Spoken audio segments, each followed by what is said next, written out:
All right, let's jump right in. For most of history, we've bundled the teachings of Jesus and the Apostle Paul together as one single Christian message. But what if they weren't? What if they were actually two completely different paths? Today, we're digging into the work of Roy D. Blundell, who makes a compelling case that these two figures were on very different missions. So this is the core question we're wrestling with today. Did Jesus and Paul preach the same thing? Now, the default answer for a lot of people is, of course, but the analysis we're exploring really challenges that. It suggests there's a major split right at the very beginning of Christianity. And here's the heart of the argument. It's not just that Paul added to what Jesus said, it's that he fundamentally changed the game. He shifted the focus from a deeply personal inner transformation to a system of belief. And to really get that, we have to start by looking at what Jesus' message was all about. So first up, let's talk about the message of Jesus as it's laid out in these writings. It's presented not as a list of doctrines to believe, but as an ontological path. And that's a fancy word, but it just means it's a path all about changing the very nature of your being. This quote right here, this is the key that unlocks his entire message. The focus wasn't on getting to some faraway heaven when you die. It was all about discovering a divine reality that's already here, right now, deep inside of you. It completely redirected the whole spiritual search inward. Yeah, that word ontological is so important here. It's all about existence itself. The argument is that Jesus wasn't just asking people to believe new things about God. He was calling them to fundamentally become new people, to go through this radical shift in their own consciousness. And this slide just breaks down that inner journey perfectly. It's about metanoia, which is so much more than changing your mind. It's a complete metamorphosis. It's about gnosis, not book learning, but a direct, real knowledge of God. And kenosis, this process of emptying yourself out to make room for the divine. The goal was never just to believe the right stuff, it was to become something new. Okay, so that was Jesus' path. Now let's switch gears completely and look at Paul. His approach is framed as a total 180-degree turn, a juridical turn, which means it's all about law and legal standing. So if Jesus' path was ontological, about being, Paul's path was juridical, almost like a courtroom proceeding. His whole theology is built on concepts you'd find in a legal system. Sin is a crime, you have guilt that has to be dealt with, and you need justification to be declared not guilty in front of a divine judge. Wow, I mean, this slide just lays it all out. Side by side, the contrast is just stunning. With Jesus, the goal is inner transformation, and the method is waking up to yourself. Salvation is a mystical connection. The focus, it's on his teachings, his life as an example. But for Paul, the goal is justification, being made right with God. And how do you do it? Through faith in Christ's death. Salvation is a status given to you from the outside. The focus shifts entirely to the death and resurrection. But why? Why this massive shift? This is where the analysis gets really interesting, because it doesn't just stop at what changed. It tries to understand why, by looking at Paul through a psychological lens. So the core idea here is that our picture of God isn't just an intellectual thing we decide on. It's deeply personal. It's forged by our childhood, our fears, our wounds, our inner conflicts.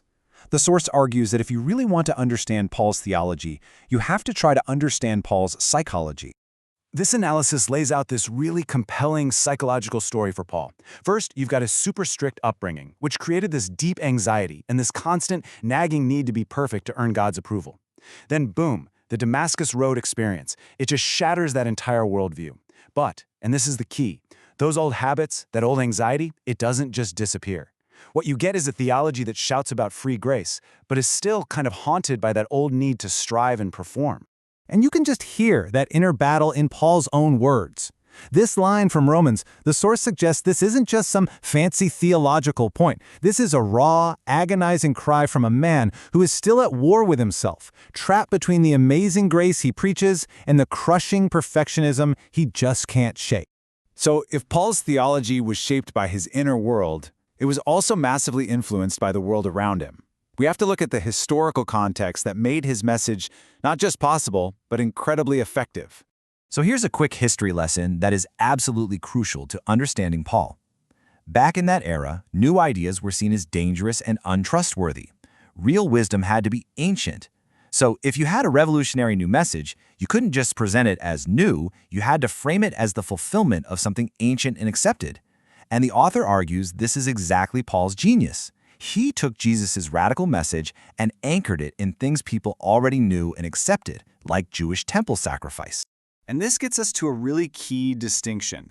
Jesus' path is described here as esoteric, like the inner circle stuff. It was a steep, difficult climb that was really meant for a dedicated few who were ready for this intense journey of self-surrender and direct knowing, or gnosis. Paul, on the other hand, created an exoteric religion, one for everybody, for the masses. The focus totally shifted from that difficult inner work to things that were much more accessible: external beliefs, rituals, and just joining the community. It was a path that the average person in the Greco-Roman world could actually get on board with.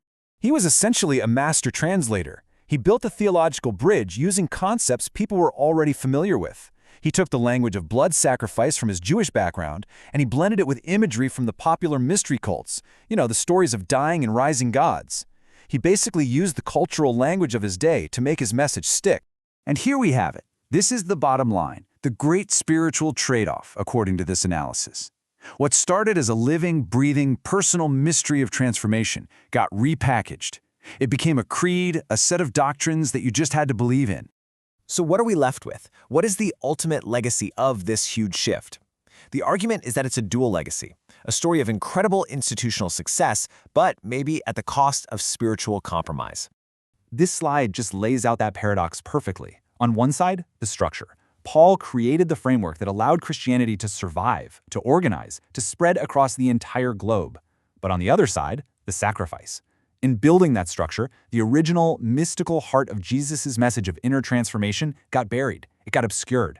And this brings us to this incredibly powerful phrase the author uses, a necessary tragedy. Think about that.